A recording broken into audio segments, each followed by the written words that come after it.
Hello and welcome to this episode of the Worship Band Builder Podcast, where we are working with you to lay the foundation for skillful worship. I am Eric Roberts, and this is my co-host, Emily Roberts. Hello. Who has a knack for starting the tape over. What can I say? It comes so naturally. Yeah, in that case, I don't even know where we're at in the episode. We've started over a couple times. So now you're behind the scenes. You're our friends behind the scenes. We started over so many times, I don't even know where we're at in the episode. But I do know that on Thursday, we're going to be having a live Bible study. Live Bible study. Can't wait. Right here with a special guest, maybe. Now, if there's not a special guest, then big flat tire for the whole thing. Oh, no. It will still be good, but we're hoping that our friend Maddie Nolan will come. Maddie, you let the special guest out of the bag right now? Well, why not? Okay, Maddie Nolan. Maddie Nolan, everybody. And you can go listen to her. We might as well link her song. She's got a country single out. She is a country singer-songwriter, but she also leads worship at our church, loves Jesus. She is a sweet girl, and I am excited to have her if she can make it. Yeah, and she does. She has a really good voice, and I think she does voiceovers and stuff like that too, singing voiceovers, not like Disney voiceovers. We should ask her about that. Oh, I didn't realize. She made this passing comment. I was in the studio doing voiceovers, and I thought, oh, that sounds fun. I should do that. But then no, I can't do that. You gotta have a really good good voice that everybody wants to listen to do voiceovers, and I'm not. That'd be tough. I like your voice. Oh, thank you. So today's episode is, are you connecting with God? And this is a personal responsibility. If you don't know this yet, it is not your pastor's job to connect you to God. This is something that we all have to actively pursue. Yeah. So my first question for you, Emily, today on our podcast notes are, can we only connect with God or worship God in church? No, you can't and you shouldn't. You shouldn't only connect with God at church. And when I say connect with God, I mean hear from Him, recognize His character, His presence in your life.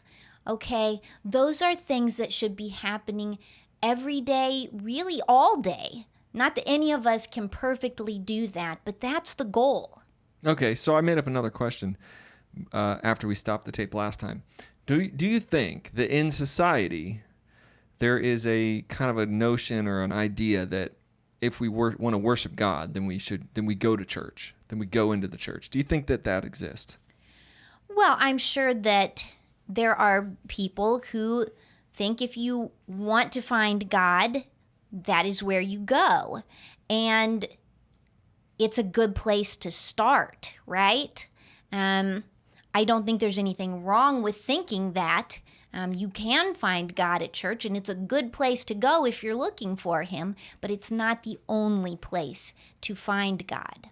So I don't want to be funny about this, but when you said that, I was kind of thinking, so if you don't know God and you're like, where do I find God? I think people do think that, and they go to church, and it's like new people come in, they're like, I just was lost, I just didn't know what to do, I'm going through problems.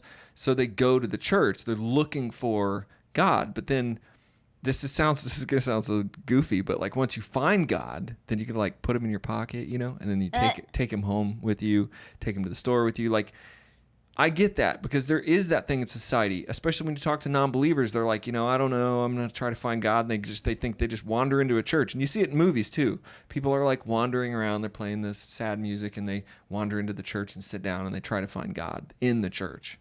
But once you become a believer, it's like you can take God everywhere. We know that's not true. As really true believers, we know that God, Holy Spirit lives in us, Christ in our heart. It's not, the church becomes more important to us, but less important. It's not that we have to go into this building to worship. So I'm kind of bringing that out to be funny. Like, you stick God in your pocket, or you have Him like there where He's with you. Yes, we need to talk about this, because yes, He's not going to go in your pocket. God will not fit in your pocket. Yes, that's not clearly, theologically sound. Not theologically sound, he says. Yes. However, He will willingly go with you, and the longer that we follow him, we realize that we should really be going with him wherever he leads. Ah, see, now she's getting very theological. I was just thinking this funny picture about going into church and finding a God and putting him in your pocket and taking him to the grocery with you. Well, if you know. had like Baal or Dagon or one of those Old Testament gods, you Yeah. probably could have put him in your pocket and taken him with you. Yeah. I think Rachel did that. Put, She had Jacob that. and Rachel and Leah, and they're exiting Oh. Dad's property, She took a and little God with her. she just took some of the gods with her, put them in the saddlebags, and brought them along. Very interesting. Maybe you should talk about that in the Bible study. All right, so what does worship look like right now? So the shutdowns, quarantine, COVID-19, it really looks a lot different. And we're going to talk about what barriers get in the way, and what if we can't connect with God, or if we're trying to in church, and ways we can worship this week. We're going to get to those things. But right now, worship looks a lot different. I'm assuming for some people than it did, 6 months ago, where we were all just going to church. For example, in California right now, there's a church that's fighting just to meet. I mean, they're basically being sued by the government of California, and they're fighting back saying, we want to meet. So they're meeting thinking they're going to get arrested in America. So, and some of us are just at home on our computer. So this whole thing about worship, it looks so much different. When we think of worship back in the day, when I say in the day, like the 80s or 90s or 2000s, or even like 6 months ago, we just go in, we get our coffee, we sit down, we hear the songs, we try to worship. We're like, I like this song, I don't, whatever. Now it's like some of you are on your computer, some of you are just thinking, I'm going to be arrested. Wow. So what is it? What you said about California breaks my heart. Absolutely breaks my heart. But it is not the first time that people have experienced this. In fact, my son is in the 2nd grade, and we are studying the early stages of American history, and the Pilgrims that we all celebrated as kindergartners, and put on the little pilgrim and Indian costumes and that kind of stuff. They were hiding to meet in England, and they did get arrested many times before they made their way over here. So it is in our heritage. So it's different now than it was 5 years ago or 1 year ago, but it's sort of similar to how it's been all along. So I kind of hate this version of what we're getting ready to talk about. What barriers get in the way of worship? And what is getting in the way? And then we're going to talk about how we can kind of get those things out of the way. But I've got them on the list here. And as I think about this as a global church, as I think of this as what worship really is, and then what I'm about to say, it sounds kind of weird, but style is getting in the way.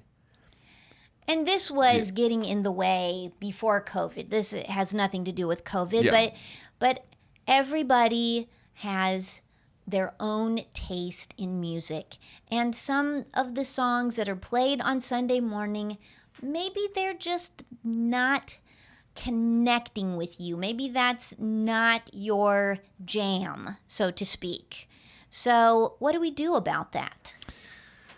I don't know. We have on here time. Awkward. What does time mean? Styles get in the way. Time gets in the way. Well, maybe just not having enough time to go to church, or not making time. And then maybe awkwardness. You mentioned earlier sitting in front of your computer singing. So if you're singing at home, if you're at home with your family playing the sermon on TV, and then your kids are like getting a Pop-Tart, and then you're like they sing Awesome God, and you're like, oh God, and you're like raising your hands. Awesome God. Yeah, this was Yeah. this was recorded in 1980. But if some people still sing that song, by the way, probably. If you sing Our God is an Awesome God, leave a comment. I would not blame you. It is still a good song. It's a great song. And or if you're just feeling disconnected, that could get in the way, where you don't feel, maybe you feel like you're guilty, you feel guilty from sin, or you feel just in a funk, like you just feel like, I'm mad, I'm depressed. And that's getting in the way of you connecting with God. This isn't necessarily about worship styles, but it's just those things do get in the way. I go to a church, if they play some weird songs, or if they if the music is really bothering me in some musical way, I might just be like, I'm not connecting with God. I'm distracted. Okay. So what if you can't connect with God in church for some reason because of style distractions, online services? Let's talk about some positive things, because all those things get in the way. All those things can get in the way. And I think let's break through those and we're going to give you like 5 or 6 things that we do personally, that I do, she does, not worship band builder, not worship the King, but what I have done in the past years and what she has done. We're going to talk about those and put those into practice. Try some if you're feeling disconnected, because I know right now with COVID and with the online services and with the, the scariness of going to church and everybody's wearing masks and it's feeling very disconnected. And I mean, I was doing pretty good. Now I'm wondering how much longer I'm going to just have a good attitude. Okay. So that's just being honest. Like, I'm just like getting to the point where it's like humanity is bothering me. Just all of us humans acting like this. Okay. So let's talk about it. Ways I can worship. And I may have to do a few of these this week, maybe even today. And my number one way would be take a walk in the woods. In the woods, not just take a walk. Taking a walk is okay, but a walk in the woods. Yes, a walk in the woods helps you to see the artistry of God more clearly, and to feel the peace and serenity of a quiet place. And I do think that helps us remember his presence in our life more strongly than just taking a walk in the neighborhood. But taking a walk in the neighborhood can help. If you don't have time to get to the park or someplace where you can hike, a walk around the neighborhood, just breathing some fresh air, just being outside of your house is good too. Yeah, sunshine. Also, two things. One detail is I'm going to get this little hair is getting on the microphone. I just want to get it off there. That is definitely, I'm married, so I can do that. Don't do that to other women's hair if you're not married to them. And second of all, if you are a woman and you're going to go take a walk in the woods, please, tell your husband where you're going.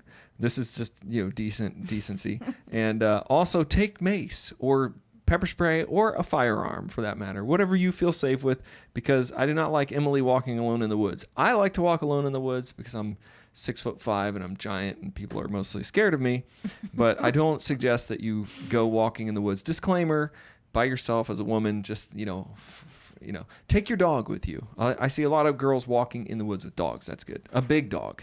All right. A big mean dog. Yes. This is a worship podcast, but it's also a very practical podcast. Yes. It's become very practical. Play and sing a song. I mean, that's one of my big things, but it's not like, I didn't want to say that first. I still think walk in the woods is the final. Okay, take a walk in the woods with a guitar and sing a song by a creek. I mean, that's like. Okay. So this is what I do. Like, I used to go to Sugar Creek Reserve. We don't have that here. And I would just walk way down in there where the creek was. You get near the water, you can't hear anything else. And then I would just play my guitar some. Just being outside, playing and singing. And then you said, play a worship song in your car. That's what she does. She'll like crank up all the music and yes, she gets in this trance, no, she can't see what's going on. No, I watch where I'm driving. Thank you. Yeah. But I probably look like an idiot to anybody who is passing by me because I do dance and sing and drive. Yeah. Also, this was her advice and I like it. I already do this, but she said, find songs that speak to you. So maybe your church is singing songs that you think are weird. Maybe, well, it could be true. It could be true. There's a lot of weird songs out there, right? Well, I don't like to use the word weird. Yeah. What I would say is that you're not going to relate to every song that your worship leader picks out. No. Those songs speak to him. Or at least they are the songs that he feels comfortable playing and singing. But that doesn't mean that is the message that you need to hear. Somebody in your congregation is relating to that, and they need to hear that, and they are being blessed by that. But if that person isn't you this week, you should have your own playlist that does speak to you.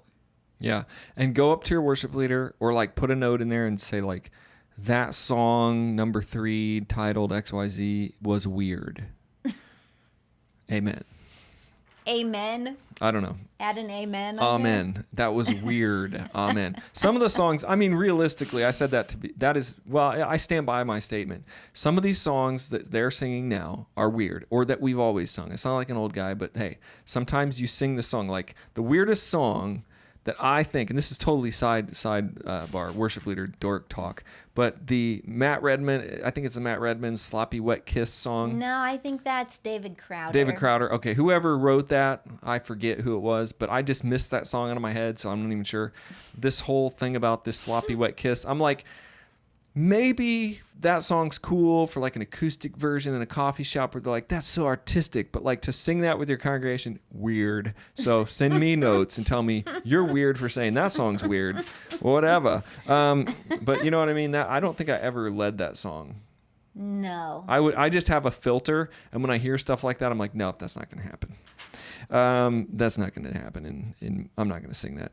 And then so reading your Bible in quiet time. That's pretty huge. There's 3 more basic ones here that we'll get to. Reading your Bible, the Psalms. Just read them over and over again. The Proverbs. I'm reading the Proverbs right now. I started reading the Psalms, and I don't know what happened. I jumped over to Proverbs. I probably should jump back to the Psalms. Well, that's up to you and the Lord, I guess. It's up to your the private devotional time. And writing in your journal. So Emily's been writing this gratitude journal for I don't know how long now. Yes. I don't know, 2 or 3 years maybe. I'm up into well over 3,000 things that I have written down that I am grateful for, and I would love to talk about that in more detail at some point. Most of them are me. But what I will say is that it can really affect your mood if you take a moment to write down the things that make you grateful. You will find yourself smiling while you're writing. And if you're ever down, you go back and you read some of those, and man, it just warms your heart. It just can change your whole mood to do that. It's really a very worthwhile practice. I can't say enough good about doing that. He says write in your journal. A lot of times what I will do is write my prayers like they are a letter to the Lord, because I find that I can't follow a train of thought without putting it on a piece of paper. I didn't say that. So, if I want to have a conversation with the Lord, if I want to tell him what is going on in my life, it just helps me to write it on paper. And you may find that helpful too. Yeah. And you can sneak and read other people's gratitude journals when they're not there and see how many things they were thankful for about you, or just, it really helps. I've snuck and read hers some. Well, she leaves it right there on the table. So it's not like I'm a big not sneak. hiding it. It's not like a big sneak, but it's good because I read it and I'm like, I just didn't know you were doing that. no, it's not all the time. I find it and I read it. It's good. It's good stuff. And then, so this is all of this is keyed towards, yeah, I mean, we right now, especially, there's a ton of depression. People are isolated, and all of this stuff we're talking about will help. Take a walk, write in your journal, do all these things we said. Listen to positive, uplifting music. Turn off the news channel. Don't listen to any of those. Oh, that's a big one. Just focus. Keep your eyes on the Lord. Keep your eyes on Jesus. And I have had to do that because I got a little crazy with the political news, and she knows, like, settle down, and I'm like, I get all crazy. So it's much better. Not like we're trying to stick our head in the sand and not be a part of the world, but right now we have to, no matter what, as Christians, keep our focus, keep our worship directed towards Christ. And the final one, that obviously, learn an instrument. So it's obvious. So you can express your worship. So, I play the guitar, the piano, I play all these instruments, and that's part of my expression. I said my love language is music. That's how I speak to God. And if you want to do that, you can do that at Worship Band Builder, Worship the King. We have digital passes for you, individuals, and we also have full church passes. So if you're a pastor, worship leader, and you want to get more people on your team, you have the church bundles where everybody in your community can do this. It's really key. Not only training that is intentional over a long time to build teams, but that people just need an outlet right now. And they have a lot of free time right now. It's kind of at home. All of our products or programs are online. So you could do this. You don't have to be in there. So if you're considering learning an instrument, start with guitar or piano, or just whatever you feel. You might be a bass player. We have lessons for all of those at worshiptheking.com. And drums. And you could be a drummer, which I played drums on Sunday, and I got the GoPro cam, and I'm really excited. I'm going to edit tomorrow and probably put those up there. Just me going this on the drums and shaking my head and acting all funny. I'm going to put that on there. Okay, so watch that. Watch that tomorrow. She's like, what is wrong with him? I think she's going to try to stop the tape now, go rewind back and take out all my funny stuff. No, I wouldn't dream of it. Okay, well, let's do it. Let's leave it there. And make sure you come to the Facebook page to do the Bible study where she leads it and won't be making all those goofy comments during the entire thing. He'll still be there, though. So if you like the goofy stuff, don't worry. He'll be there. Don't worry. I will be there. We'll see you Thursday. God bless you guys.